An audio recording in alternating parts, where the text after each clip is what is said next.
Azalla bugünə qədər ki, ən uzun uçuşumu edirəm. Tam 7 saat. Bu səyahətim çox maraqlı olacaq. Çünki 13 qız gedirik Çinə.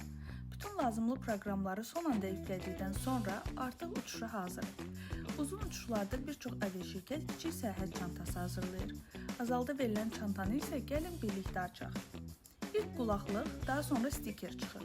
Əgər mənim kimi uçuş zamanı 2 dəqiqə yatırsınızsa, bu stikeri oturacağın yuxarısına yapışdırın ki, sizi yemək servis edilərkən oyatsınlar. Daha sonra qulaq tıxayıcı, yuxu maskası, corab və diş fırçası var.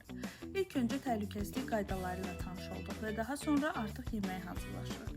Nə bilərdim ki, Çinə çatmadan qabaq yediyim ən dadlı yeməklər bunlar olacaq. Əlbəttə ki, istər göydə, istər yerdə, qızlar bir aradadırsa, hər yerdə söhbət etməyə mövzu tapmaq olar. Biraz da başımızı qatdıqdan sonra ikinci yemək sendviç servis edildi. O da çox dadlı idi və bir saat sonra da artıq Pekin aeroportuna çatdıq. Özümü ilk dəfədir ki, yorğun hiss etmədim. Jet lag'da yaşamadım.